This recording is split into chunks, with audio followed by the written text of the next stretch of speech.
এবং অনেক ক্ষেত্রে পুরুষের চেয়েও বেশি নীতিবান ও আপসীন।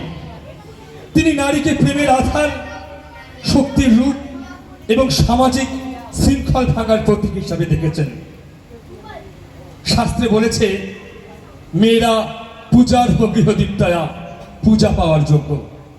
রবীন্দ্র চেতনার নারীতে গৃহলক্ষ্মীর সম্মানে অধিষ্ঠিত দেখার চেয়ে পুরুষের হৃদয়েশ্বরী রূপে দেখার প্রবণতা দেখা গিয়েছে।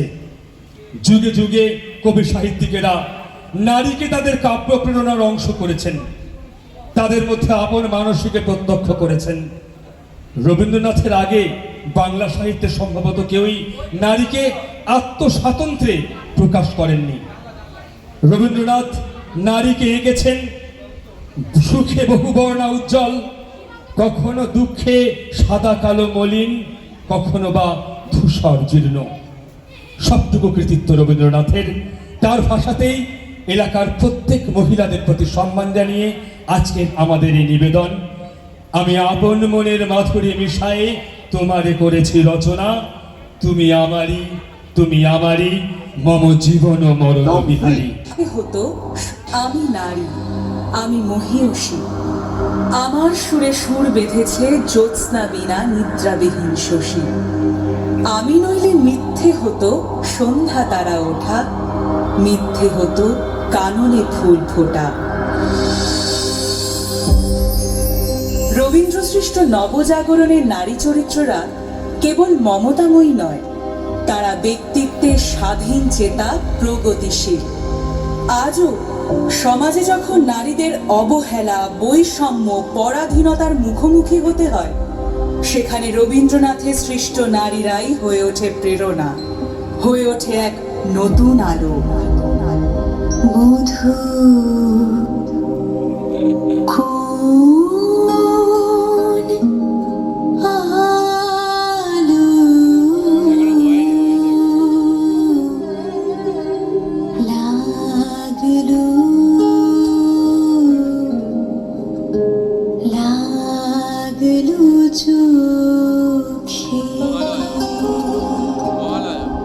রবি ঠাকুরের বিনোদিনী বিধবা নারী হয়েও নিজের ইচ্ছেকে গুরুত্ব দিয়ে যৌবনের রং, রূপ, গন্ধ আস্বাদন করতে চেয়ে ভেঙেছিল সমাজের বিধিনিষেধ। আবার চতুরঙ্গের দামিনী যেন বিনোদিনীরই সম্প্রসারণ। পুরুষতন্ত্রকে বুড়ো আঙুল দেখিয়ে রবি ঠাকুরের কলমে সে বৈধব্য কাটিয়ে নতুন ভাবে শুরু করেছিল জীবন, নতুন জীবন সঙ্গীর সঙ্গে।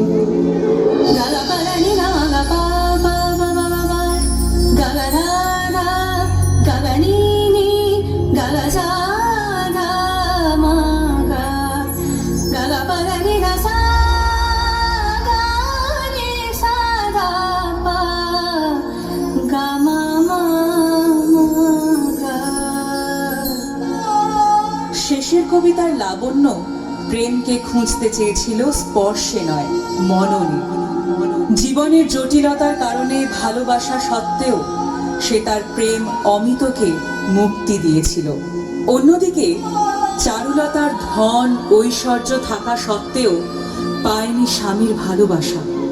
তাই অমলের সান্নিধ্যে এসে সে পেতে চেয়েছিল নিঃসঙ্গতা থেকে মুক্তি এবং তার লেখিকা সত্তার মাধ্যমে হতে চেয়েছিল স্বতন্ত্র। ছিল মন তোমারই প্রতীক্ষা করি, যুগে যুগে দিন রাত্রি ধরি, ছিল মর্ম বেদনা ঘন অন্ধকারে, জন্ম জন্ম গেল বিরহ শোকে।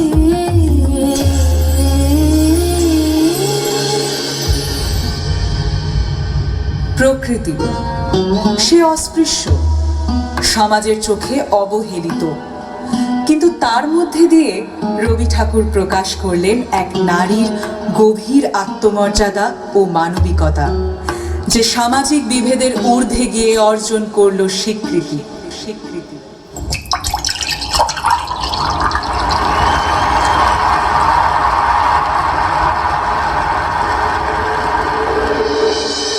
অস্ফুট মঞ্জরি কুঞ্জবনে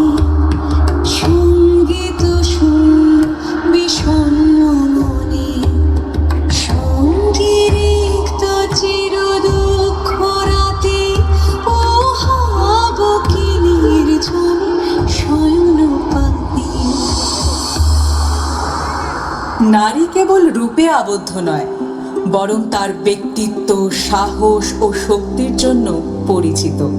পুরুষের মতো লালিত হলেও চিত্রাঙ্গদাকে তার নিজের নারী পরিচয় ও অধিকারের জন্য লড়াই করিয়েছেন রবি ঠাকুর, যা আজও করে চলেছে অনেক নারী। আমি চিত্রাঙ্গদা, আমি রাজেন্দ্র নন্দিনী, নহি দেবী নহি সামান্যা নারী।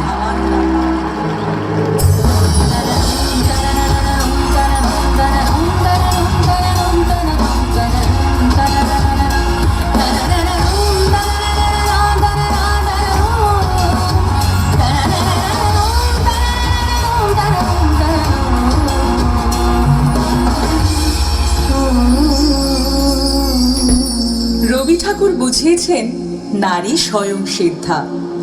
তারা কারোর ওপর নির্ভরশীল নয়, বরং তাদেরই উপর দাঁড়িয়ে আছে পরিবার, এই সমাজ, এই দেশ, এই গোটা পৃথিবী। লাগলো